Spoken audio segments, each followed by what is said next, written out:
Line up, you fucking nerds. Who wants a shot at the champ? They bring the heat. Francis Ngannou is the hardest puncher in the history of fighting. They bring the knowledge. If you think this fight is going 5 rounds, you are out of your mind. They bring you the picks. The dog is getting it done in this one. We deliver every single week. We're bringing the heat, ladies and gentlemen. The money line. Don't miss it on the MMA Experts channel each week. The money line. We are live. 9 o'clock start because me and Mike Finch were doing a bare knuckle show. So we pushed it back a little hour to give you guys the heat with a little recovery. And, I had to finish these graphics out. You know what I'm saying? Mike, what's up, bro? How you doing? I'm good, brother. I'm good. Excited from the past fights. Like, I know a lot of people were saying, the UFC card, it was whatever. At least we had some ridiculous bare knuckle fights to watch. Crazy. That Lorenzo Hunt knockout over Mike Richmond. Greg Hardy getting slept was insane. We got a little boxing news in the mix. I mean, we got stuff moving. So even if the UFC card didn't hit like it normally does, we got fist fights to talk about. Yeah, absolutely, bro. I enjoyed the UFC though. At the night was good for me. We'll reflect on last week. Erin Blanchfield looked like a menace to society and strangled Andrade, man. I was like, damn, she's next up, bro. I think she's next up. She looks great at 23. It's scary because imagine her at 25. Imagine her at 27. Holy shit. I think she's due for a belt around their waist here coming soon, man. I think she could be it. She got smacked a few times on the feet. Yeah. I like what she said. She's like, that woman hits hard, and Andrade is hitting different than her other opponents for sure. But she handled it pretty well. She did fine in the first round. She was landing shots of her own. She just doesn't have the type of power that Andrade has. And Andrade's takedown defense did hold up early on. The only takedown she needed, right? She got one takedown, hopped over Andrade's legs completely undefended, and then Andrade does what? She puts her hands on the mat like it's her first day in jiu-jitsu, gets up with her neck completely exposed. So there was a bit of a gift there for Blanchfield to wrap up. Blanchfieldov, you called it, dude. You're right. Blanchfieldov is a problem on the mat. If she can get you there, that inside trip was beautiful. I mean, very impressive performance. What could I say? I'll tell you what, Shevchenko does not want to be on her back underneath Blanchfieldov. Yeah, man. If she is, she's getting sent back home without that belt. We're taking the belt to Dagestan. Blanchfield's going to reveal her truth, man. She's straight out of Dagestan. Low key. She's a Jersey Dagestani. She's better at jiu-jitsu. She is pure like jiu-jitsu. A lot of these Dagestanis are wrestlers. They'll get to positions and ground and pound and whatnot. She's getting to submission finishes, AJ. She is a Renzo Gracie black belt, if I'm not mistaken. And the Blue Basement is famous for making, the best grapplers in the world, mixed martial arts and otherwise, right? That was where John Danaher is a Renzo Gracie black belt, and he's become, the best jiu-jitsu coach ever. He's a wizard. Yeah, a wizard. I mean, I was lucky enough to get access to some of his footage. I'll just say it, all of his footage and all of his, instructionals. And so I've been just going and studying, dude. I bring my laptop to the gym. I'm sitting there on my laptop, just replaying these leg lock techniques and learning them. So I'm diving in as well. And if she's getting that level of technique, she's going to blow these other women out of the water. And that's exactly what she's been doing. So Blanchfield, very impressive. That's for sure. I'm hyped, man. I'm hyped for more. That weight class gets me excited. The card was, was decent, but like you said, BKFC won last week as best fights, crazy as shit. And we had a pop-in live stream for both cards. So if you guys are missing the fight companions, I don't know what you're doing. You're missing out on action. We got a card this week that I think is pretty good. Fun light heavyweight matchup at the top. Absolutely, man. Especially after Superman Spann looked so goddamn good. And then Nikita Krylov, too, his fight against Gus, he looked so good. So certainly an explosive fight. I'm excited for it. I mean, these aren't the big name heavy hitter UFC cards, but there's some fun fights for sure. That's next week, man. We got 285 next week, bringing an absolute violent affair. I can't wait for it. But let's not jump ahead of ourselves. Let's take it one step at a time. Guys, make sure you smash that like button if you're new, subscribe. And let's start it off with our first fight of the night. It is between Jose Johnson and Garrett Armfield. I've picked the side of Garrett Armfield in this one. But I think it's a real competitive matchup. I'm not sleeping on Johnson. He's a long guy, too, 6 inches taller. What I like is Armfield from the top. I think will be able to retain top a bit more. But how much damage can he surmount from that top position? Johnson, a long guy, risky from the bottom. I don't know, man. Armfield is 26, and I know he trains at Killcliff, and that gives me more confidence in his developing game.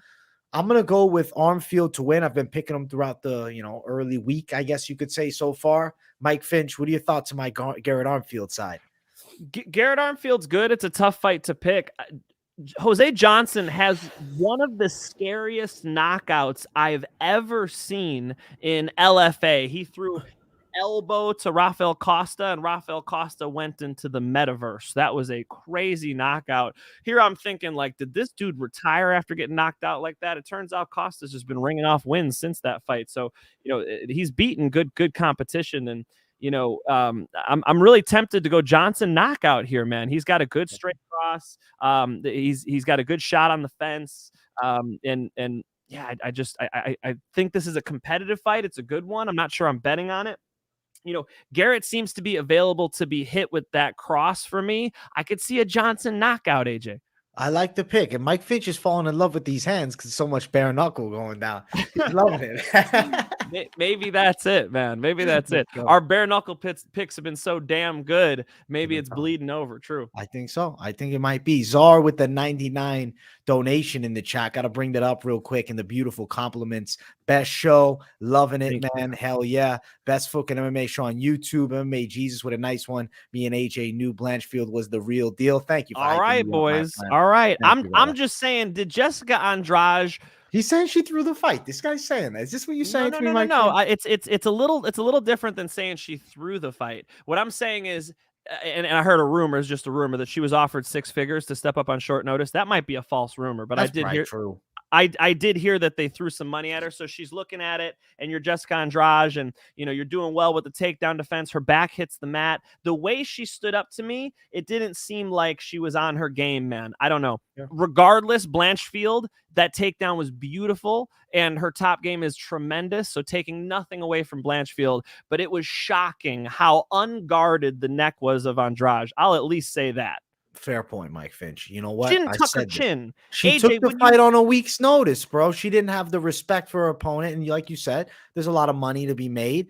She said, I think I can take this girl out with my hands. And ultimately, it didn't go that way. Yeah. And Blanchfield tried in the first round. I mean, that shows me actually that she did not throw the fight, because she was trying to put her out in the first round, AJ. I mean, she was defending those takedowns. She didn't just lay over for her. She was trying to win. It's just as soon as her back hits the mat, dude, you could wake me up out of my sleep. Okay.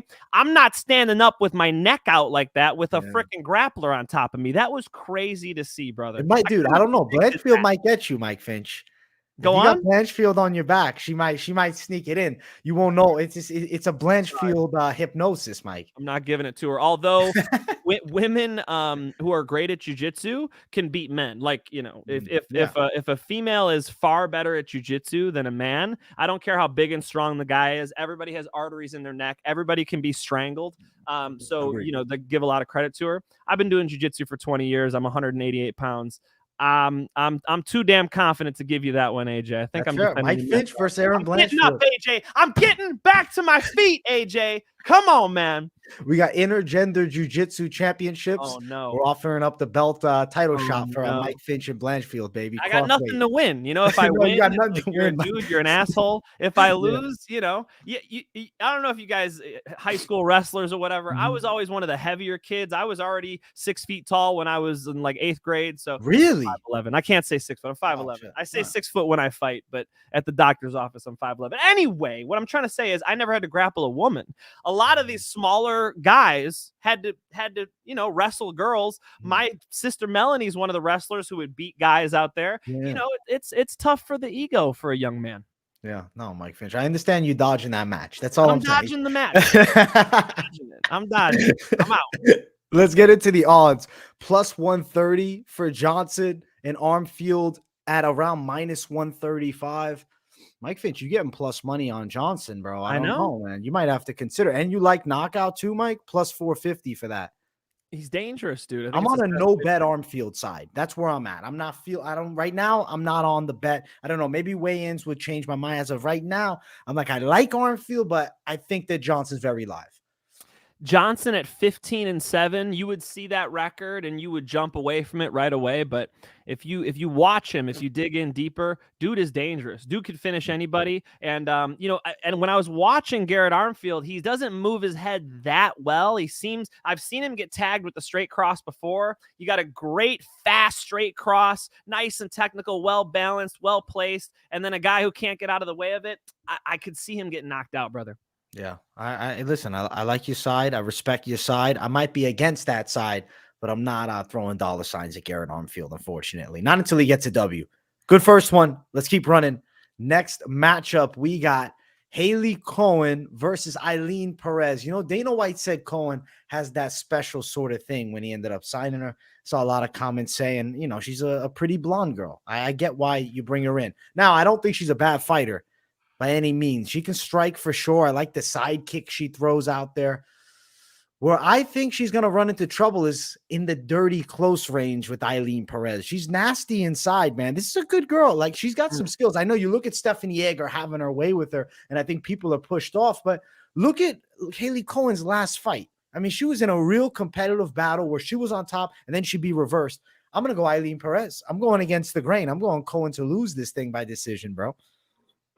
This was a fun one to research. If you if you look at Perez, you called Hailey Cowan the what'd you say, a beautiful blonde girl. My wife's named Hailey, and she's also a beautiful blonde girl, by the way. But I'm gonna pick against Hailey here as well, dude, because when I was looking up Ailin Perez, her top game and her wrestling is also good. She takes all these women down. You know, she was taking down Ramona Pascual and dominating her. That's actually one of her losses, though, because she got DQ'd. She kneed her in the head on the ground. When she gets to the top position, her ground and pound is nasty. And, she's thicker than a jar of peanut butter. So she's out there doing twerk videos with over 500,000 views on YouTube. Like, good for her, man. The UFC can market her as well, So these are both women who could definitely sell, and they have, pretty good grappling games, and they kind of are going to match up in a pretty damn competitive fight. I'd imagine this goes all rounds. If it didn't, I bet it's Perez dropping elbows from Mount or some shit,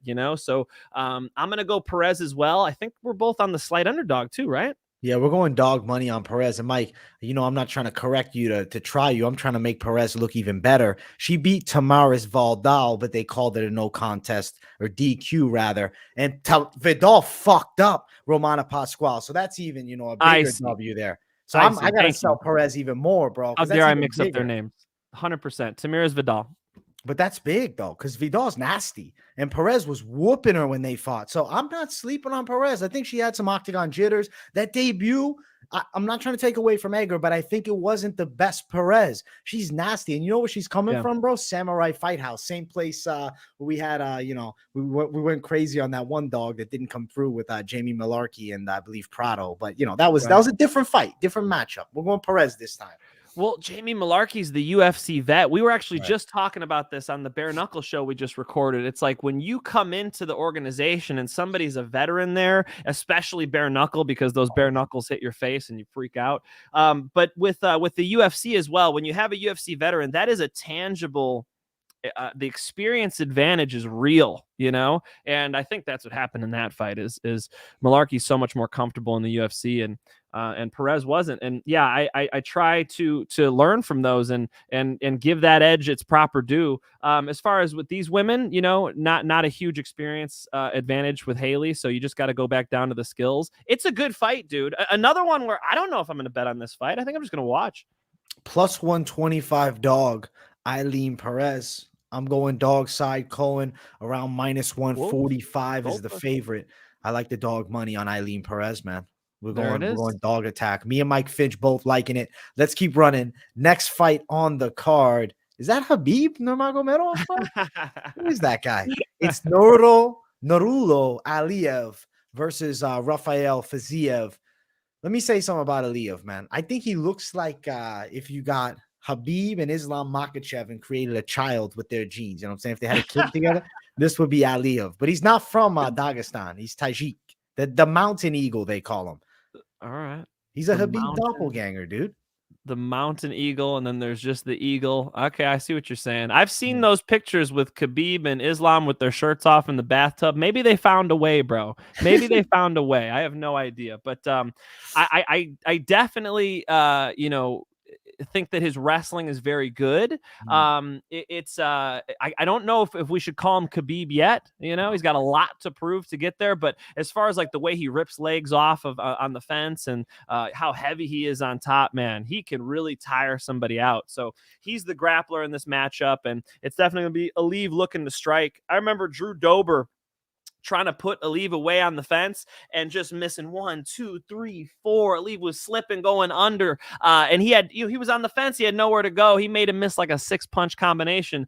The dude is legit on the feet, and it'll be an interesting test, at least while they're striking, to see what the first fighter from Tajikistan, did I get that right? Will do with them. I think the takedown is what's necessary, AJ. So yeah, I got to I gotta think that. Excuse me, I'm saying Aliev, and I meant Rafael Alves. No, I know Jesus what you meant. Christ. Yeah. We just recorded a 2-hour episode. That's a second name I've got wrong live here. How dare I? Rafael Alves fought Drew Dober, and Alves moves his head really well. Aliev is the wrestler, and I do believe Aliev gets on top and gets a decision win here. Could TKO him, but it'll be dangerous on the feet with Alves. And I think that Alves' best shot is just going for the KO, man. If he lays on the gas pedal, he'll put himself in this fight. That's the way he's got to win. He's like kind of a one-rounder bus guy at this point. The gas tank is if he's very muscle-bound, even in the lighter weight classes, and he's got all that fast twitch muscle, and he rips hard punches. I mean, if he hits the chin, we could see like an Adriano Martins, Islam Makhachev type knockout. But I think that Aliev is going to get the win, but I think Alves' resistance early is going to be there. But as we get into the end of the first round, even, 3/4 of a way through, then we get into the second, then we get into the third. I'm going the chain wrestler. I'm going Aliev, unanimous decision over Alves, who I actually think is a good fighter, but they're just kind of giving him rough matchups, man. Yeah, Alves is going to get taken down on the fence. I think the fence is his problem. If you're in his corner, you're telling him that thing is electric. Keep your back off that fence. Keep the center of that cage. It'll be tough to do in the small cage in Vegas, though, dude. You got to go with the wrestler. Yeah, man. I think we're on the right side. The Aliev pick for us both is sitting at -175. Alves sitting at +155. Now, if you went Aliev to win a decision, just something to read off, it is sitting at +215. Not great plus money, but it's there. I mean, it's something, just something to mention. But I like Aliev. I think, you're going a money line on a guy that seems to have really fucking good wrestling skills and puts himself in a position not to be hit by taking his opponent down and putting them on their back. So yeah, I don't think it's a terrible fight to bet on. The concern will more be what happens if he gets punched clean in the face. Does, he go straight down? Does he take a decent shot? We shall find out. He's a contender series guy that looks really good and has a lot of potential. And it doesn't hurt that he kind of reminds everybody of Habib a little bit. I mean, he definitely looks the part, right? And he comes from that part of the world. You're right in saying that when you put somebody on their back, you take away their ability to develop dangerous kinetic energy. Like, in a self-defense situation, you want to put somebody on their back and sort of get past their dangerous legs, and then they're pretty helpless if you're the better grappler. So the more time that a Habib or any grappler is able to, sort of put the fight in their world, the fights get less risky. Makes you want to bet on somebody like that. Yeah, I like Aliev's potential. We'll ride with that. Both picking them. Next fight, it's between Joe Solecki and Carl Deaton III. So originally, Solecki was scheduled to fight on last week's card, and then they got a short notice replacement opponent. And Deaton, who steps in, listen, I think that he's one of those like tough journeyman type fighters that's not going to be an easy out for Solecki. And I feel like he could actually go the distance here, but I think Joe Solecki's got a clear advantage in the grappling. Striking, I think Deaton's skill set wise kind of matches, or if not, even might be a little bit better with straight shots than Solecki, because at times I feel like Solecki's a little herky-jerky and can be hit. I think the difference maker is there's not a lot of power in Deaton's hands. He doesn't have a sting, in my opinion, to keep Solecki off of him. So I'm going to go Joe Solecki to win. Grappling heavy. I'm going to say decision, though, but I mean, I can understand people liking the idea of picking sub in this one. What do you think, Finch? Yeah, he's got nasty chokes. I mean, he can strangle. He's got, triangle off of his back. Exactly. He's got a dangerous guard as well. He's a finisher for sure. I think Carl Deaton, with him, you run the risk of him being too patient, like he did against Alejandro Flores on, was that Dana White's Contender Series? Even on the feet, I think Solecki could do well. He's more explosive, so yeah, Solecki should dominate this fight, man. I'll take Solecki's submission with you. I like that. Maybe even a guillotine, right? So that's his, I'd say it's his best choke, but any strangle for him, I think he finds it. Go Solecki submission. Solecki to win money line is unplayable though. It's at -500. Deaton sitting at +420. Listen, they're not expecting Joe Solecki to really have too much trouble in this fight, and I guess I can't really blame them. I don't see a lot of resistance on Deaton's side. As of right now, I don't even have the submission prop, man. They don't even have it released yet when we're recording the show. Damn, it's unfortunate. But the sub prop will definitely be sitting at least, like, I don't know, +200, I'd guess. I guess. Maybe. We'll see. Money line, though, is mad wide. Solecki the pick for both of us, but just an uglier bet. Yeah, I think it's a good one, though, because of the lack of risk. So, yeah, I'll be okay with those odds. You'll see at the parlays and the lock sections who we really like, but it's not the worst bet. It's not a bad bet to money line it. The submission, me. I hate picking the finish, but yeah, it would make sense that you get the sub and then the odds are a little better for you.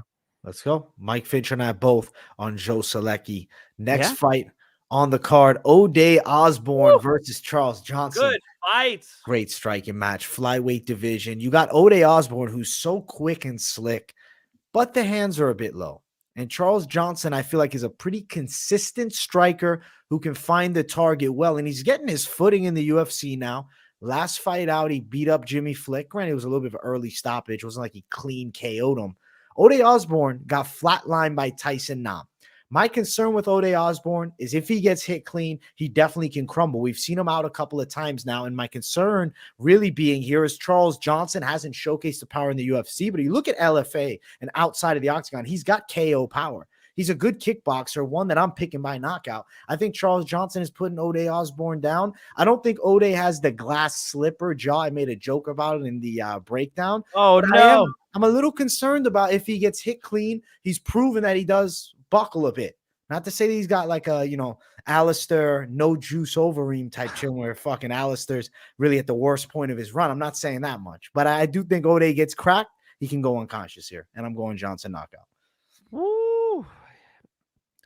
Interesting. Johnson knockout. No, I'm thinking this is really competitive, man. O'Day seems to me to be a little looser, maybe a little faster, and Johnson's Muay Thai is so tight, man. It's such a good matchup. What a fun fight. If I was going to pick any fight on this card not to bet on, for me, it's this one, because I could see a pathway for O'Day to win a decision, sort of stay a little too far away, uses good timing. I could see a pathway for O'Day. I think I'm going to go Charles Johnson with the decision. His Muay Thai is tight. I go back and I watch his LFA fights, and man, he can go, he could go hard for 3 rounds. He can go real hard, good 3 rounds. And you're right that there could be a pathway for him to get a knockout. That would be insane. I'll pick Charles Johnson going all 3. I like the pick, man. I think decision's fine. I'll say this. O'Day Osbourne, even against Vergara, that 3rd round, the fight, he starts fumbling it. He had a real close fight there. So it just gives me more confidence in Johnson. Straight money line. You like the knockout with me too. Mike Finch on decision, but we got the same guy winning. As far as the lines, Charles Johnson is the favorite at -170. And then Osbourne around +150. The knockout prop for Charles Johnson, if we got it, let's see what it's at right here. Knockout for Johnson. I got to see. Okay, it doesn't fucking exist. Are you fucking shitting me, bro? They don't have all my odds out right now. What the hell's going on? How dare they? It's been a brutal day for odds. Let's be honest, bro. The odds. It's been the odds hunt today, bro. It's just it's odds hunt central. I'm still looking. I'm not quitting, bro. I need to see if I can get the fucking props. You guys seem heavier on Johnson than I do. Dirty Reg, I think Johnson clearly takes this one. MMA Jesus Johnson via submission. Lock submission, brother. Johnson by sub. That's balls right there. That's fucking. I don't got the knockout prop. This doesn't. I don't got it yet. Fuck. It's unfortunate. Submission, dog. All right. I don't know about You think he's wrestling Osbourne? I don't know, man. I see this fight playing out on the feet, my brother. I like it. Striking match. I'm going Johnson. I'm going knockout. And I think this fight's going to be a damn good one. Fun matchup. Let's keep running. Next fight on the card, Jordan Leavitt, Mike Finch's second favorite fighter, behind like Marcin Pranchino and maybe CM Punk. Jordan Wright. Jordan Wright. Yeah. All those guys. Jordan Leavitt, he's taking on fucking Victor Martinez. I'm losing my train of thought just fucking with Mike Finch over here. My bad, Mike. My bad. I didn't introduce him right. Leavitt versus Martinez. Mike, I'm going the Monkey King. I'm not giving up on Jordan Leavitt yet. I see him getting takedowns here, and I see him out grappling Martinez. I think that we can't sleep on the Jordan Leavitt awkward wrestling. His striking game is weird. His wrestling is weird. He's just a weird fighter, but he's one that I think beats Martinez, man. I'm not overly impressed by Martinez Contender Series fight. He's tough, but this is not a guy, Jordan Leavitt, who's going to try to knock your head off. This is a Jordan Leavitt who's going to try to pin you to the mat, maybe submit you if he finds the opening, but I could see a grinding 3 rounds for him too. I could see a pathway for Leavitt to out grapple Martinez. That's, the obvious pathway to victory for him is getting a clinch, dragging him to the ground, using his jiu-jitsu. But Martinez, if you dig outside of his UFC, experience, he's got some power in his hands, dude. He applies good pressure. I thought he looked a lot better before that debut, and man, I think he could knock this dude out, man. I think I'm going to go Martinez KO. Am I crazy? No, you're not crazy, bro, because Jordan Leavitt has extremely bad boxing skills. So if they're forced to just throw punches, he's on his ass. Pressure, He does. No, I get it. I get the pick, dude. I'm just thinking, I'm picturing Leavitt coming in better shape than he's been for other fights. I think he's coming motivated after that Paddy Pimblett loss and looking to wrestle the entire time. He's going to put it on Martinez, constant wrestling attack. Could we be wrong? We're going to find out, man. And imagine Martinez makes easy work of Leavitt, who'll look bad for Paddy Pimblett, who, had to fight off some attacks from Jordan on the feet even. I mean, Paddy Pimblett and Jordan Leavitt was not a walkthrough for Paddy Pimblett. Like, he was pressed. He was challenged in that fight. Yeah, I could see a pathway for Leavitt to take him down and get a submission or grind out a decision. I could see that pathway for sure. Would I bet on that pathway? Hell no. On the feet, he seems vulnerable to me. Martinez, has good hands. I'm going to stick with the Martinez KO thing, but am I betting on it? No, honestly, this is a fight I'll stay away from. Odds are mad close too. It's near pick'ems. You got -110 for Leavitt at a lot of spots, upwards of like +105, and then -120 to -110 Martinez. It's even Stevens line. Knockout prop, though, Mike Finch just mentioned, is +195 for Martinez. And then if you like Leavitt by sub, it's +200 for Leavitt. Really? It's a weird one, man. It's a weird one. They gave more love to Leavitt via sub. Interesting. Yeah. Okay. Yeah. All right, bookies. Fair enough. It's only 5, though. Yeah, if you're going to pick Leavitt, I mean, submission might be the right way to do it. Yeah, that's how I think. We'll see. I'm going to sit on that one before I'm throwing down.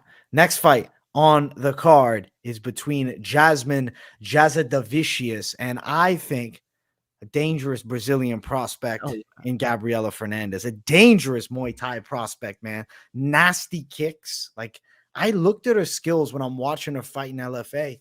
And I'm like, damn, like this girl looks like she's got some crisp striking. It's on the way. Well, I'm looking at Jasudavicius fighting, last fight against Natalia Silva.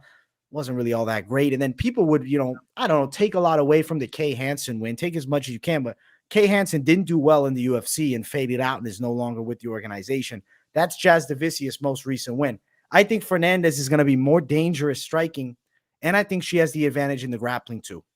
I could see her locking up a guillotine. I wrote down good Muay Thai, southpaw, nasty left body kick. Like you hear a snap. Jasudavicius, I'd say she's a decent enough striker with some pressure that she puts opponents on. Speed disadvantage here. And I think she can get ripped apart on the feet. And she's a lot less technical. I'm going Fernandes, and I'm going to call sub. I think that Jasudavicius might try to wrestle, maybe gets a little bit desperate, struggling with the striking. And then Fernandes, watch for those guillotines. She got one in the last one. I'm not sleeping on it. I like her skills.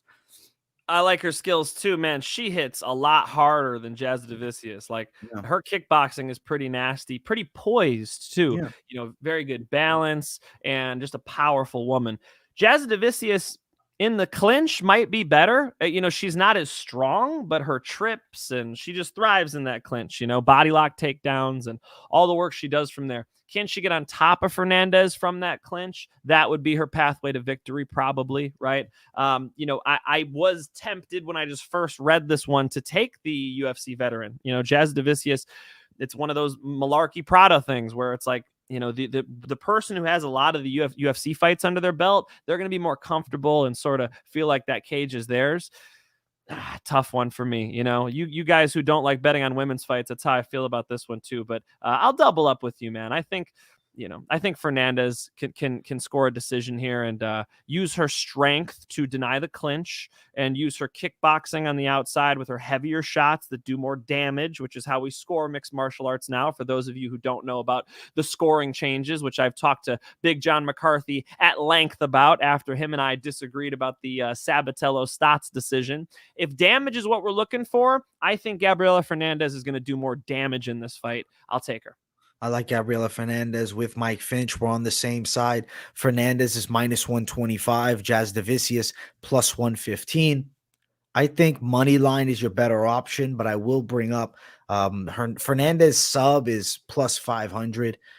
But if you are going to throw Fernandes down, nope. It's an early octagon appearance for her. She's just getting started in the UFC versus a girl who's already 2 fights in.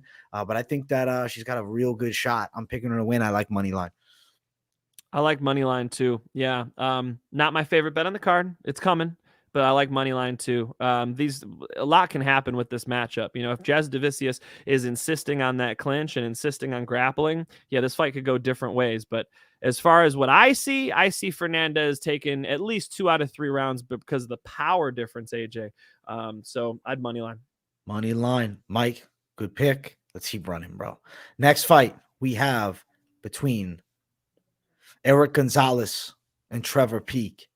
Trevor Peek is just one of those junkyard dog type of fighters, right? He's going to come, bang, take some shots, and give it right back. And Gonzalez is a guy that kind of bangs too. They like to scrap. Yeah. When I looked at this fight, I'm like, all right, who's come through the fire from some adversity and came back more often? I'm going Peek, man. That's why I'm picking him. I think that Gonzalez can hurt him early, but Peek will weather the storm and pull it out. I think a finish win for Trevor Peek and what should be a banger and maybe fight of the night. Yeah, Trevor Peek looks, you know, pretty dangerous. You know, he's coming off of the win on Dana White's Contender Series, and I think they're kind of giving him a good fight here, one that makes sense for him, right? One that his manager must like to sign off on. If you saw him fight Kama Worthy before he got that shot on Dana White's Contender Series, you saw him damn near slam Kama Worthy through that mat. He is a very powerful, you know, exciting fighter, kind of shades of Michael Chandler almost, you know, very explosive. But the shades of Michael Chandler are also true in the fact that he's vulnerable. Like, he'll overextend himself when he punches. He leaves himself available to be countered. So it's very important to understand when you're betting on a fighter like that, because I would always, if the question was, is it going to be an exciting fight? Hell yeah, Trevor Peek fight is going to be exciting. The question is who's going to win. He's a high risk, high reward type of fighter. With that being said, you know, no matter how wild he gets on the feet in this one, I still see him winning this fight. You know, he's got a big overhand right. He throws hard. I could see him putting Gonzalez away, man. We got to go Peek. Peek for the win. Inside of the distance, I think is where he's going to shine. As far as the odds for this one right here, Peek is -175 and Gonzalez at +160.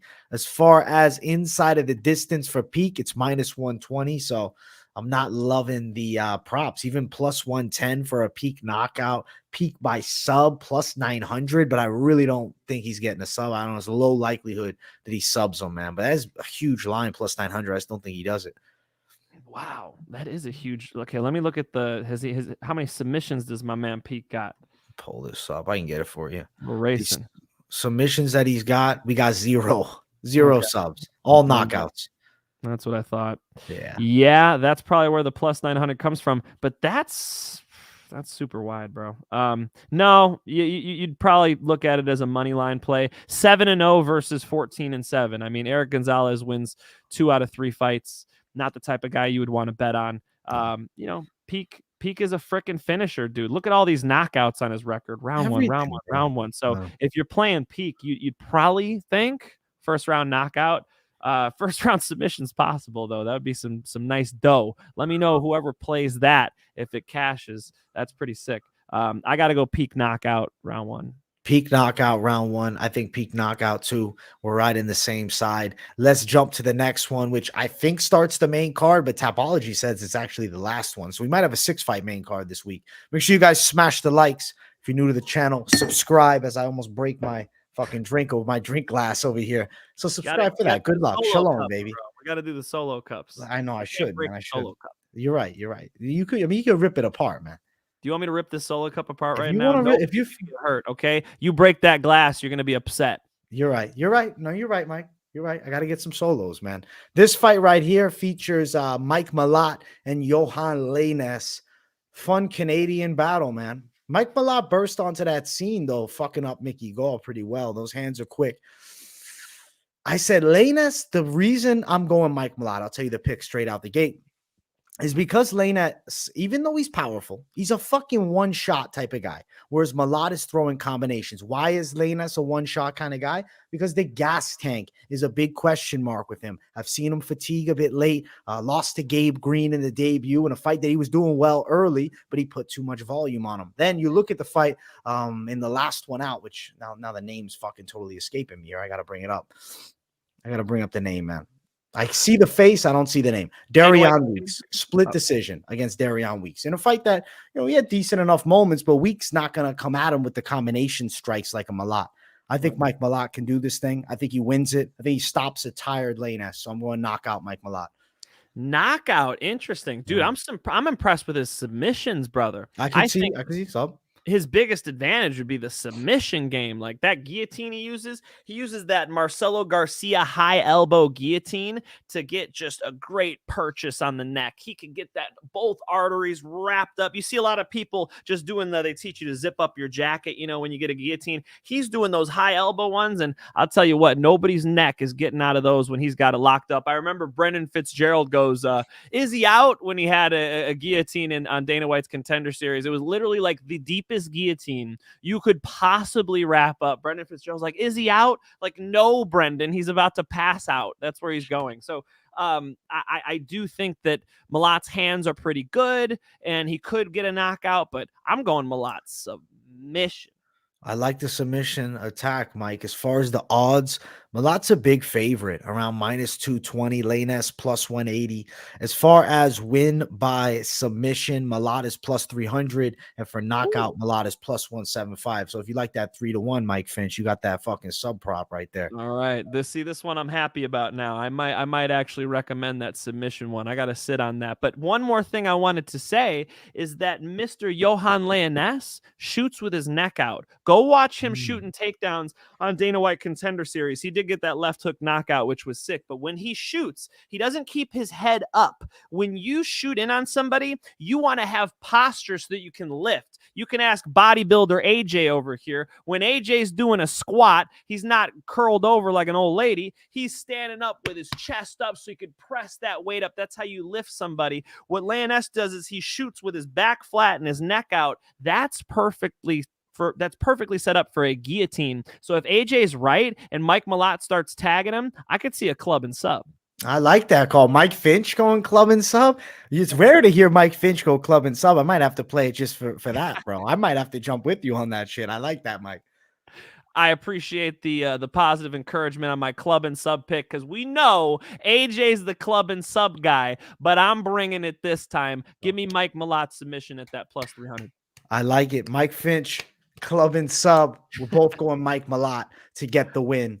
Should be a good one. Let's keep running to the next fight. It is the return of Tatiana Suarez, the boogie woman, and Montana De La Rosa. Listen, I think Tatiana Suarez, she's been out for a long time, but this is a very winnable fight, because De La Rosa, I think, shines in the grappling, and she's against a girl who controls the hell out of everyone. Granted, at 115, but I think she's going to do good work even up here, man. Her wrestling skills are A1. It's not one takedown. It's not two. It's as many as needed to get you down. I liked that she switches to single legs, too. That's something I noticed. I remember DC had said something about it. And I'm like, wow, Suarez has got the grappling game figured out. De La Rosa has to match her there. She doesn't have the striking power to damage Suarez, in my opinion. I think Tatiana runs her over. 3 rounds, unanimous decision, 30-27. Tatiana Suarez runs her over. That's literally what I have in my notes. My great. note says Tatiana Suarez via run this girl over. So that's hilarious that you use that word choice, right? De La Rosa rear naked strangled Rachel Ostovich, but that was an unguarded and undefended neck. Montana has a decent jab, so Suarez wrestling, I just think won't be stopped here, man. I think she'll get past it. What Montana wants to do is just keep popping that thing out there and try to keep that distance. It's harder to shoot, right, from distance. Like, what are the principles you need to get a takedown? You need to close the distance, you need to level change, and you need to get it past your opponent's limbs, their hands, their forearms, their elbows. If you're throwing that jab out there and moving your feet, it's very difficult to get to somebody. So for Montana De La Rosa, she wants to move side to side, stick those punches out there, but these ladies are in the small cage, and she's up against Tatiana Suarez, who has been training with Patchy Mix. You guys have seen how nasty Patchy Mix is on the ground. Their boyfriend, girlfriend, I believe. Really? I didn't know that. I got to hang out with them, AJ. Yeah, we were kicking it, bro. After Rafael Stotts and Danny Sabatello threw down, Patchy Mix and Tatiana Suarez were at the hotel, and so I kicked it with them for a long time, man. We were talking about everything under the sun, just hanging out, and it was pretty cool to get to know Tatiana a little bit. She is very cool, and just knowing how much time she's spending with Patchy, guarantee you the jiu-jitsu is rubbing off on her too. I guarantee you her submissions are getting better. That Patchy Mix guillotine, which is arguably the best one in mixed martial arts right now, she might slap that on and get a submission win for herself. So I'm going to go with it. Suarez, she's either getting a TKO or a submission, but I bet that she'll finish Montana. Mike Finch going Suarez TKO or submission. I'll read off sub plus 250, KO TKO for Suarez, plus 550, and then inside of the distance for Suarez, plus 145. Suarez money line is just nasty wide, minus 745. She's getting that Dagestan treatment, bro. We got the OVs and I guess the EZs in this one right here. La Rosa plus 550 is a dog.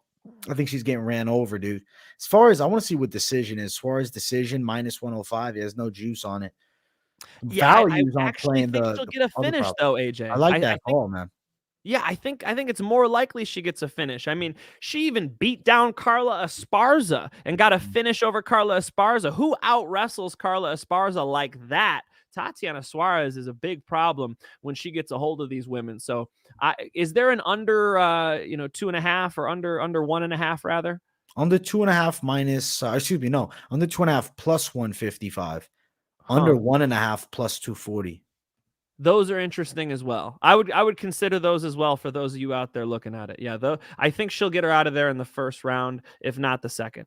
I like it. Mike Finch going with me on Suarez. The reason I didn't jump on stoppage is the layoff, dude. I'm like, how's she going to come back? A little ring rust worry. So I think maybe it'll take her a little longer to get going. But hey, Mike going on the stoppage side. I respect it. Both of us confident on Suarez, as are the bookies, because she is a massive favorite. Featured bout of the nighttime. Matchup here, Augusto Sakai and Don'Tale Mayes.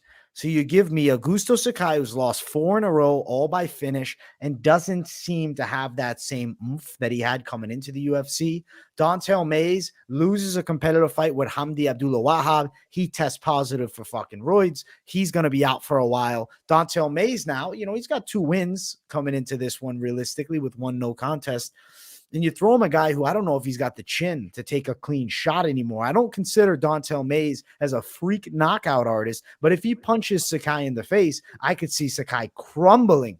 Momentum's huge in the sport, bro. I can't pick a guy with 4 losses in a row. I'm going Don'Tale Mayes by knockout. Dontel Mays by knockout. He's got a nice front kick that he puts up the middle that'll hit that big old body of Sakai a few times, and I think he's going to put that right hand on him. He's got the speed advantage, maybe even timing, right? He comes in there on time and lands those shots. I was watching Ciryl Gane beat him up, but you know what? This is not Ciryl Gane. The movement is the polar opposite with Sakai. You could find Sakai in that cage. That little cage, these guys are going to clash. Mays is going to hit him. Sakai is going to hit the canvas. I'm doubling up with you, my brother. Mays pick, I think good pick, bro. We're both on Dontel Mays. We're both going knockout. Money line for Mays. He's plus 110. It's minus 120 for Augusto Sakai. Mays by KO plus 260. Another thing I was thinking, bro, is like you said, the small cage. What is Sakai's method to win this fight? In my opinion, what he'll need to do is pin Mays against the cage, control him there, even work for takedowns. Hamdi Abdullah Wahab, his little experience he has in MMA, was not just taking Dontel Mays and beating him up. This is an Olympic wrestler. I don't think Sakai's going to have the success with the takedowns. I think Dontel Mays is an interesting spot with a win, too. Abdullah Wahab gets thrown out. You know what I'm saying? He's going to be out 2 years. Mays, I think that's like scratched off the record, and he didn't look bad against a guy that has a lot of potential. Maybe a Dontel Mays, Derek Lewis at this point. Give Derek Lewis a little step down from these top-level heavyweights, and let's see if Dontel gets a knockout here. I don't hate that matchup, man. I don't hate that matchup at all, dude. The heavyweight division's wide open. An impressive performance, and you're right up there, dude. So absolutely, I'd love to see it. I got to see my man Curtis Blades in the mix. I mean, they need to make some matchups in the heavyweight division. I want to see it moving. Yeah, bro. I think Dontel Mays is moving on up. Stopping Augusto Sakai here, man. 4 fights in a row, and like nothing's telling me it changes for Sakai. I feel like he doesn't want to be there a little bit. Does it? He gives me the body language of a guy that doesn't have that same oomph, like I said, when he came in. And I liked Sakai at certain points in the UFC, but I remember when he fought in Bellator, I can't remember the opponent's name, but it was a draw. It was a fight against a guy with like a, pretty 50-50 record. And I was just not impressed by Sakai's performance then because he really just tried to control against the cage, pin his opponent there. And then he fought Czech Congo and just got absolutely controlled against the cage, found his way into the UFC and ended up going on a decent little run. This matchup here, I think, sends him out the door. I'm going 5 in a row now for Sakai losses-wise, and Mays with a knockout, bro. Mays with a knockout, yeah. It only makes sense, AJ. And the odds are not too wide? Plus 110 for Dontel Mays. You get me dog money. Wow. Yeah, they're tripping big time, bro. Yeah. I'm totally with you. Wow. That's mispriced, brother. Yeah, you guys should look at that one. Remember, this is not financial advice, but you guys should look at that one. Agreed. Co-main event time. We have Andrade Muniz versus Brendan Allen. I love this fight. Andrade Muniz is a boogeyman of grappling. He's absolutely terrifying on the floor. You snap Jacare's arm, I don't care if he's 60 years old. That's horrifying. This guy breaks limbs if you go on the mat with him. But Brendan Allen's got good jiu-jitsu too. Just got a submission win over Krzysztof Jotko. His striking is always getting better, and he's got some momentum now in his favor with 3 straight wins. I just think Muniz is so dangerous on the floor. And Brendan Allen has been submitted. It was earlier in his in his MMA career. I believe it was Trevor Giles got him with the rear naked choke. I think if Andrade Muniz gets the back, I think Muniz can strangle him. So I'm going to go Muniz by sub. People might say, oh, but he couldn't finish Uriah Hall. Uriah Hall never submitted throughout his whole MMA career. So I do hold that in standing. Uriah Hall, very physically strong, fast twitch guy. I think Allen can get strangled in this one here. Not enough is telling me he's got the KO power. What are you thinking, Mike? Well, it's almost like he didn't want to submit Uriah Hall. I mean, if you guys look back at that fight, he was pulling a Islam Makhachev, having the back, looking up at the clock. How many seconds until I can go to this after party?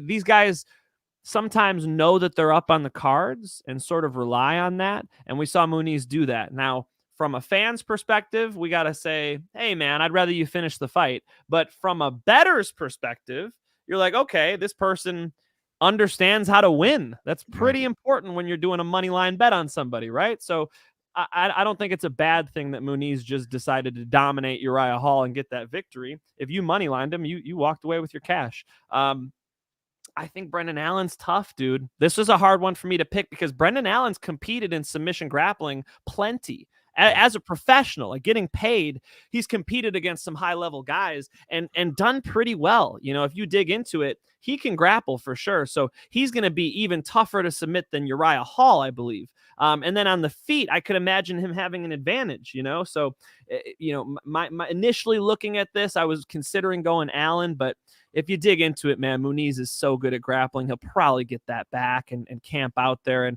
count those seconds on the clock like he did before. So I think Muniz gets in better spots. Another issue of betting on Muniz is the fact that he doesn't do a ton of damage. I would love to see more ground and pound. Muniz, you got elbows right here, brother. Okay, these are freaking knives. These are swords. Okay, take this thing and bash people in the head with it. You combine that with that jiu-jitsu black belt, and you're going to be a big problem. Give me Andre Muniz and not the most exciting decision. I like Mike Finch going Muniz. I guess I'm more high on the potential of sub just because I don't think Brendan Allen accepts positions like a Uriah Hall. So I could see him making a mistake, getting locked up in something. That's more my mindset on that. Like he's going to dig deep. He's still motivated. My biggest reason also, because I was like at first like, oh, is Allen a decent dog? I'm like, okay, there's not punching power with Brendan Allen enough so that I'm worried about Muniz getting caught. As he moves up to some of these other savages in the higher ranks, the chin is a little high. He's a little bit stiff. He's got nasty kicks, but the hands are not really there. I'm going Muniz, though. I'm with you, man. I'm going sub, though, personally. I'm going to ride that side, but both on the same pick. Minus 200, Andre Muniz, Allen plus 190. As far as submission win for Muniz, I'll read it off at plus 135. But if you like Muniz's decision, that's where the money's at, is plus 435 for decision win for Muniz, Mike. That's interesting. That's interesting. That's one of the better bets on the card, I guess, because yeah, Brendan Allen hasn't been submitted since 2016, right?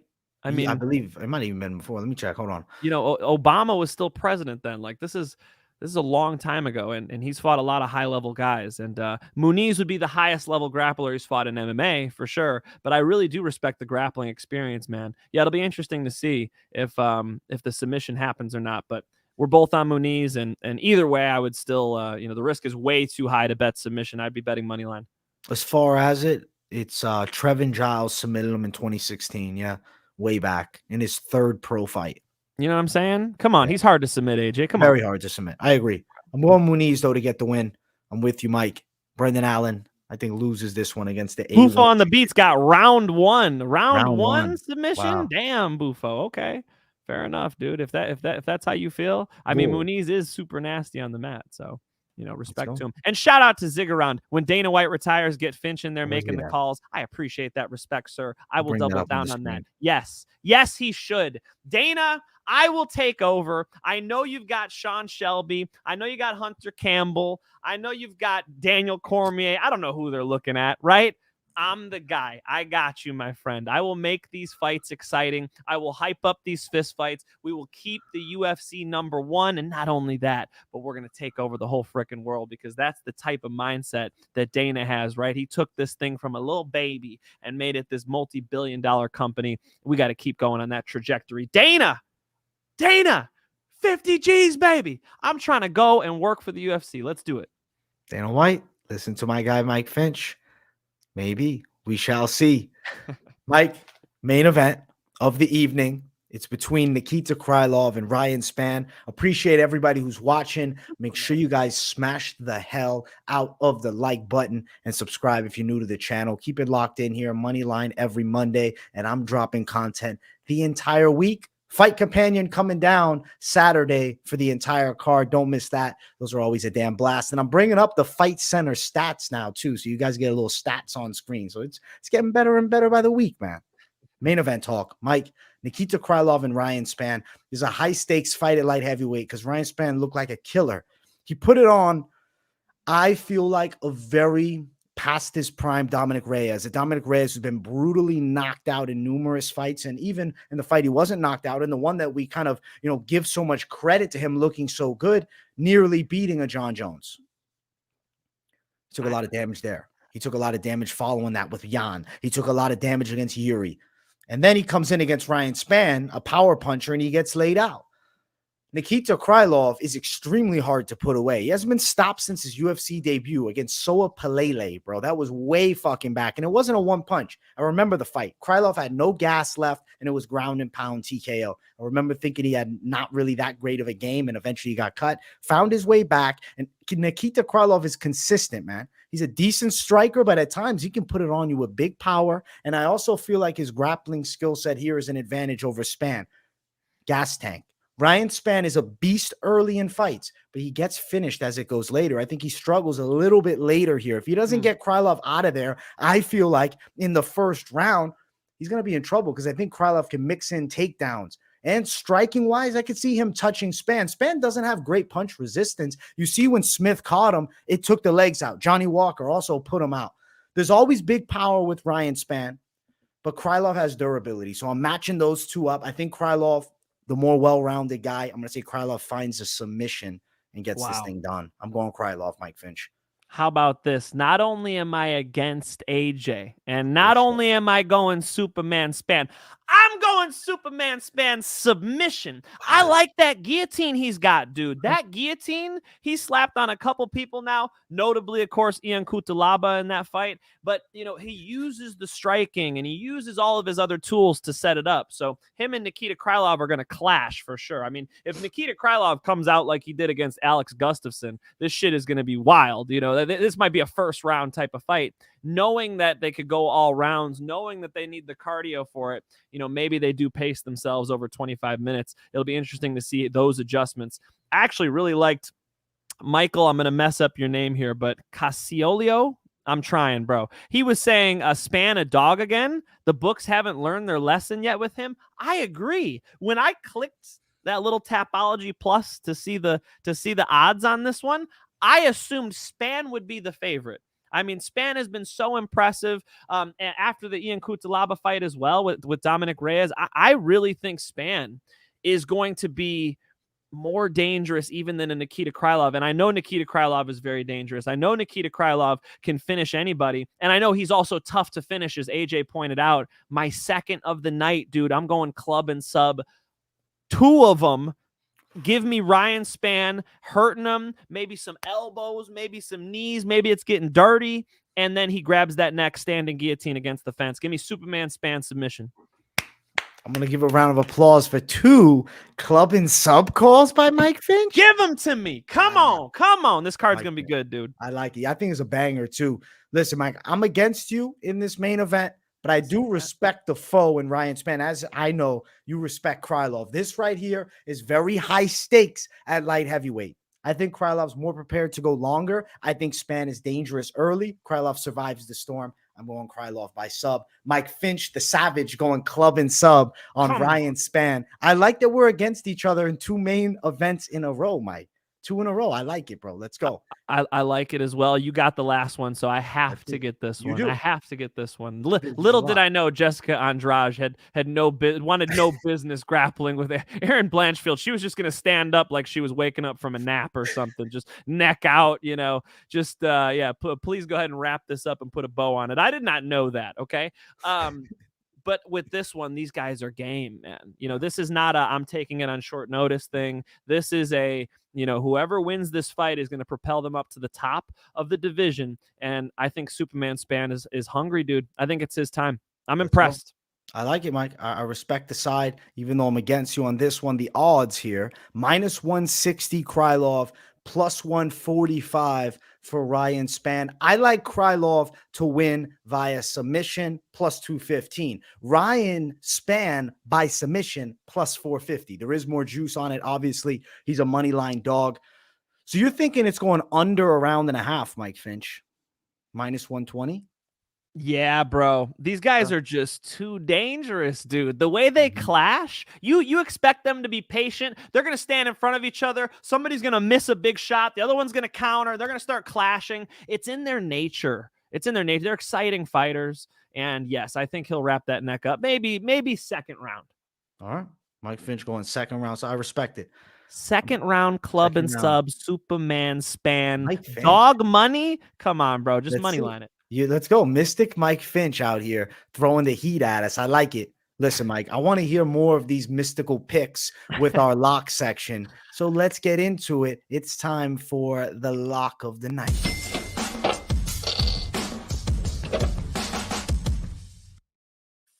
UFC Vegas 70 lock of the night segment. Mike Finch, who you got?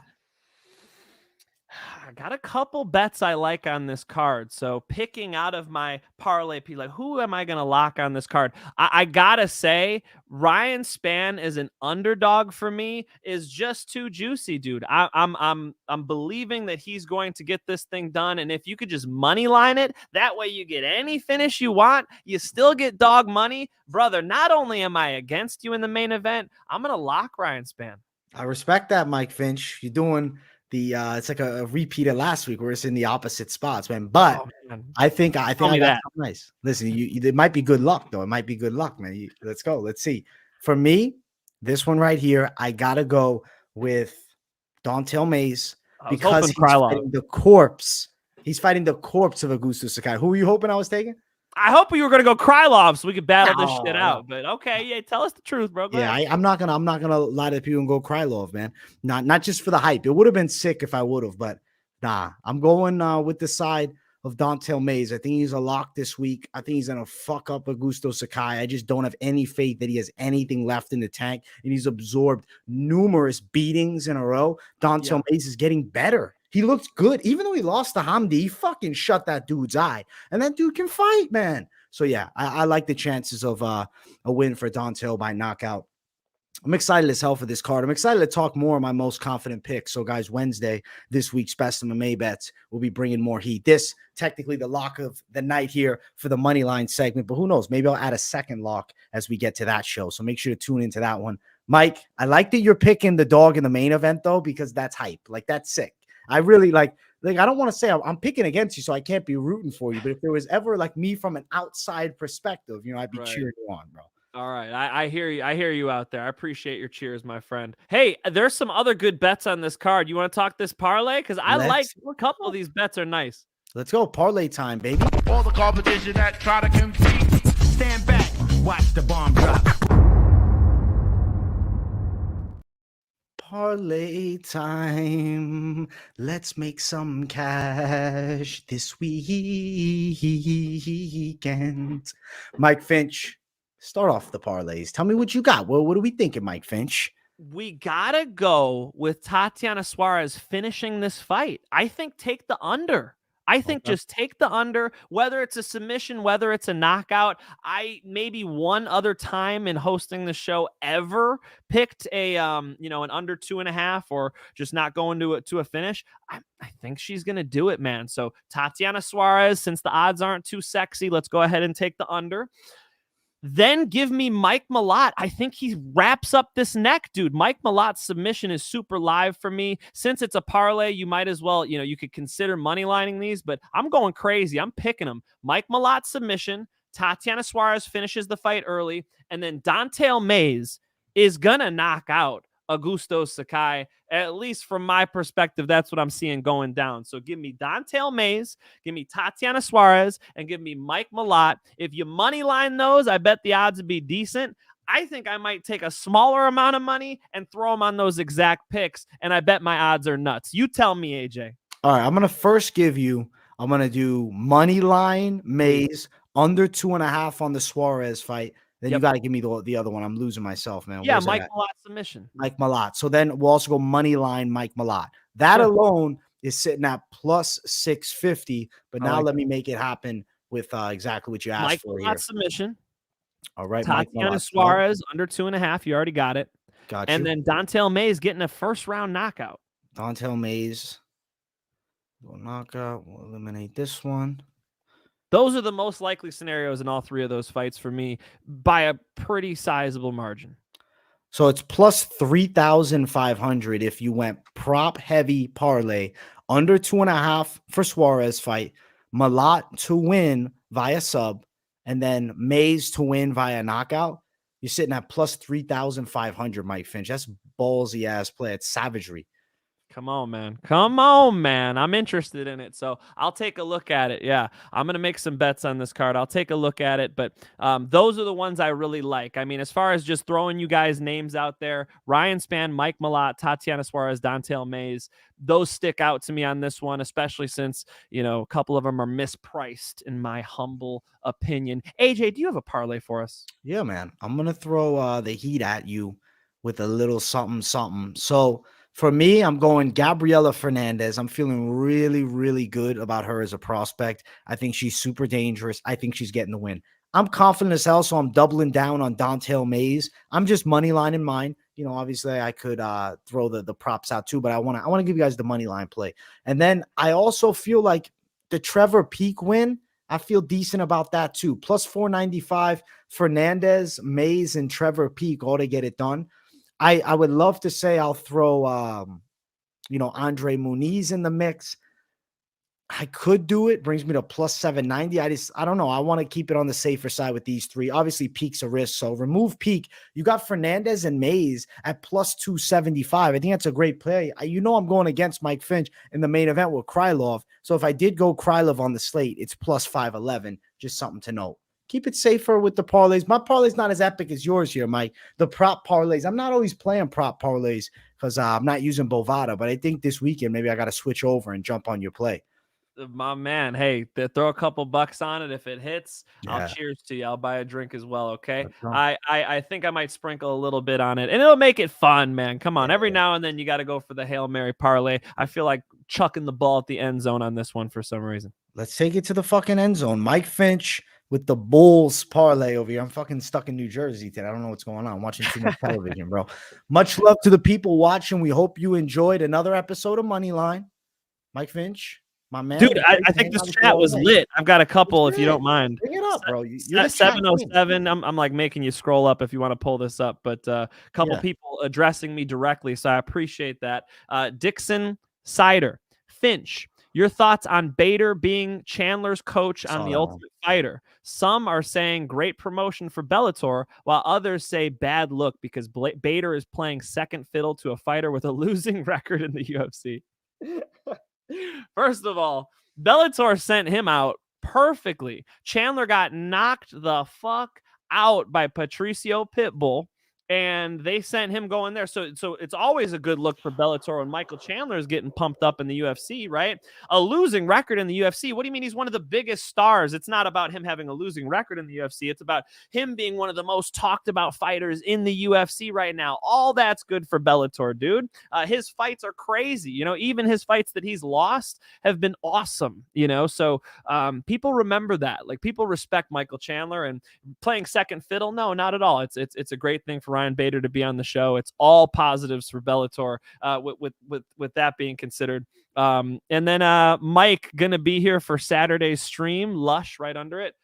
I would like to hop in. I mean, my wife usually takes me on Saturday, so I'm just like, whatever wifey wants to do, I'm taking her out to wherever, right? But this Saturday, I would love to drop in. I at least always drop in. Please be in the chat, Mike. And I'll chat it up with you guys. And then when AJ does Bellator streams, I even bring you guys in live at the event. Do jump in on those Bellator streams, so you can expect those. And now AJ's doing bare knuckle streams. I mean, AJ, I might have to start dropping into some of these, bro. Just give me a call. I'll have you in for a little bit. I'll come through, say what's up, say what's up to the people, give us your bet of the week. It'll be nice, man. It'll be nice. Now I got to ask you this, Mike. When's the next Bellator card? Next Bellator card is Bellator Dublin. Yaroslav Amazov is taking on Logan Storley. The Ukrainian champion is coming back 26-0, if I'm not mistaken. Yaroslav Amazov is a problem, man. I told him face to face, I said, I think you're the best wrestler in mixed martial arts, man. He is tremendous, and he's up against one of the best wrestlers in mixed martial arts, Logan Storley, who gave him the most competitive fight he's had on that 26-0 run. So a really fun rematch, and one that's just very high level, man. Logan Storley training out there in Florida with all those savages is looking better than ever. I know he didn't have the most exciting fight against MVP, but this is a totally different style. I think you'll see Logan Storley open up with his hands more. He does believe in his striking. He was able to outstrike Neiman Gracie, Shout out to Neiman Gracie, my friend, my neighbor, but he was able to really look good in that fight with his hands. And I do think in his head, he's thinking, I better outstrike Yaroslav Amazov in this fight. So super fun one there. Bellator Dublin. Check it out. AJ, one more topic. Boxing match. Ryan Garcia and my man Tank Davis, they're gonna fight. Oh shit! Confirmed now. It's confirmed. Is it legit? That's what I saw on Instagram. I don't know. I thought Instagram was just facts, right? Is that real? Yeah, it's all facts. Yeah, these fights fall out every week with boxing. I can't even look into it right now. I'll let you know the week out of the fight. If they say it's happening, I'll believe it at this point. I got no fucking idea. Also, yeah, TNT Tommy Fury is fighting Jake Paul Sunday. I forgot about that thing. That's right. Holy shit, I did. I'm glad everybody forgot about that. Good. Yeah. Ice that motherfucker. Jake Paul. Who do you think wins? Way too much oxygen. Who wins, Mike? I think Jake Paul knockout. I'm going. I think he beats TNT. I think he takes out Fury. I think the fight's better than a lot of people are giving Fury credit for. I forget who was on Joe Rogan Experience saying, "Yeah, he can't even box. Fury can't even box." It's like he could box, bro. He's been, Who was that? I'm trying to think who that was. You saw that too. I know that exact clip. Who the hell was the guy? And Joe was not having it. Joe was like, Joe was offended. You can really get on Joe's, when Joe gets mad, it's over. And Joe was not going to let that shit slide, So he debated him on that. Look, Tommy Fury is going to be an interesting test for him. Jake Paul's fighting somebody his age. Yeah. Really? This will be interesting. And it's not an MMA fighter, too. It's a boxer his age. So this is what we were looking for. I'm glad we're getting it. I think it's a better fight than other people think. Obviously, Jake Paul has the nuclear option, and he might be able to put him out. Yeah, you're gonna have to pay me to fucking pick that fight. Fuck that. However, not you, AJ, but you know what I'm saying. I know what you're saying. I'm gonna do a breakdown of that card, but I will definitely say that Tommy Fury is being a little overlooked, and I think people could give him a little more respect. He's not just a Instagram model or whatever the fuck he does. He's actually a boxer. He actually will be a real test for Jake Paul. And if Jake puts him out in the first round, in my eyes, that moves him up another level, man. Finally fighting somebody his age, his size. Do you know if they're the same size? They're close. They're close. I think Fury's a little bit longer, maybe, but Jake might be a little taller. I don't have I'll bring up the fucking tapology right here. Yeah, thank you. And Omar in the chat is saying Jake Paul's a slight favorite at -160, Tommy Fury at +130. Interesting that the odds are that close, because when I talk to people about this fight, everybody shits on Tommy Fury. I know he beats up some cans. I don't know if you guys know that's what they do in boxing. That's what 6-0, 8-0, 6'1", 6 foot, so about the same, yeah. And then Tommy Fury is the same weight, same weight class. Everything's the same, yeah. Okay, it's a fair fight. It's a fair fight. It was Dave Portnoy that said it. Yeah, Dave Portnoy was shitting on Fury. That was it. That's right. That's funny. Of course. He's funny as shit. Barstool Sports pizza guy himself. He's talking great. Shit on JRE, getting lit up. That dude talks out of his ass so much. It finally had to happen to him. I like Dave Portnoy. He's so likable, bro. He's like a great asshole. He's off the cuff, Yeah, he's very off the cuff. He's shooting the shit. He's one of those guys where you should keep him off of Twitter, because he'll say some shit he regrets the next day. You know what I mean? He's just talking. So he's funny, bro. I don't mind him at all. I thought his interview with Trump was very interesting. When Trump was president and he went to the White House, he's just the most, Dave is like, you meet him at the bar type of guy. It's just interesting to see him in the White House with the president. So I'll plug that interview for him. But yeah, I wanted to mention the boxing match coming up. Bare Knuckle Fighting Championships has got Alan Belcher fighting Arnold Adams. AJ and I just did a breakdown, and that's going to be coming out soon. Bellator coming up. A lot of fights to be excited about, my friend. Yeah, Bare Knuckles got my excitement right now. That's where my focus is at for violence watching this Friday. So I'll be live for it, man. I'm excited. I'm a big BKFC fan. I fucking love it, bro. I've always been a big fan. You know this, Mike. I love boxing, at the core of it. I love the mano-a-mano test of the hands. But bare knuckle is the truth of that. I think when you get into the gloves, things change. But it's really who's got the best hands. And that's what I fucking like about bare knuckle, man. I know. Me and AJ has had boxing's back when I shit on boxing. When I quote Joe Rogan with the boxing is a silly agreement. You're just agreeing we're going to fight. We're going to duke it out man to man, but we're just going to use our hands. I think Joe's got a good point, and that's why I reiterate that. But AJ, I think all of the pugilists out there, the boxing fans and the boxers, I think they appreciate you standing up for my friend. I know you love that sport, and you know, it's a real fight, that's for sure. As some of the toughest humans on earth do that, I got nothing but respect for combat sports athletes. Bare knuckle, I think, just is better.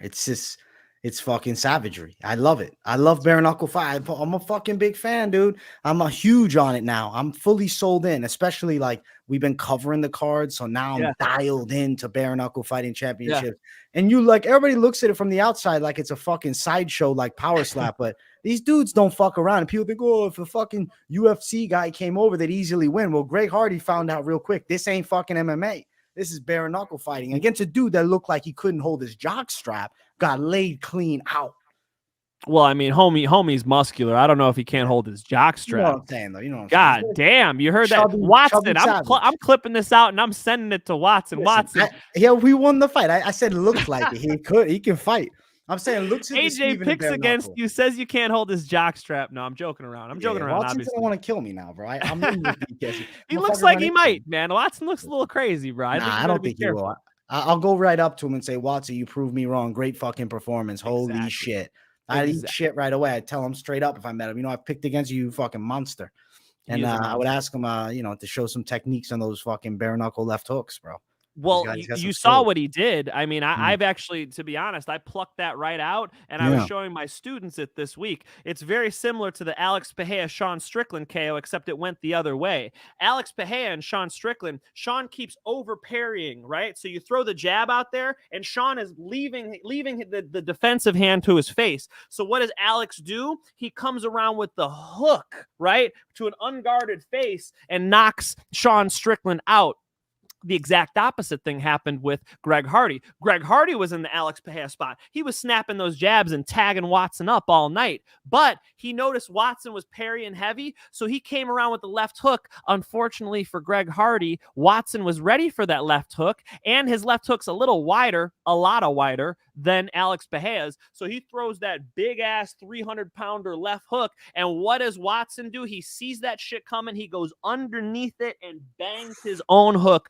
Beautiful KO. For those of you guys who haven't seen it, might be on my story right now, Mike Finch MMA on Instagram, but you guys could check it out all over the place, YouTube, BKFC, everywhere. That's a beautiful knockout, and definitely one that was, you know, it's a 300-pound UFC fighter coming in. Everybody thinks Greg Hardy's going to win, so it's just a sweet one to watch for Watson, man. What a beautiful victory for him. And rounding it out back to the UFC fighters should dominate these BKFC fighters thing.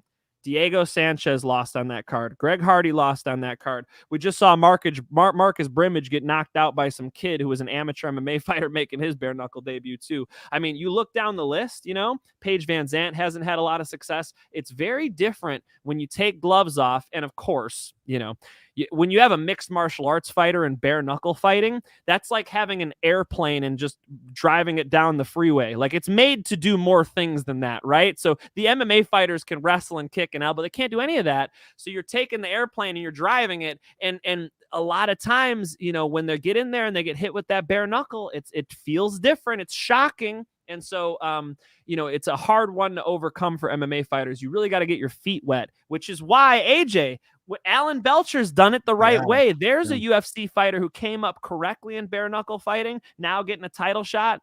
And if you guys check out bare knuckle bets, you'll see who we picked. But I really think that MMA fighters could do well in bare knuckle, but you got to come up like it's a different sport. Don't start right at the top, because believe it or not, at the top, there's some damn skilled people without the gloves on. John Dodson might be the exception with his speed, though. He's a freak. Sure. He might be the exception. Oh, yeah. He's great at it. Yes. Ice Viking just said that himself. Yeah. Dodson bros having success. Dude, John Dodson is fast, man. He explodes in there.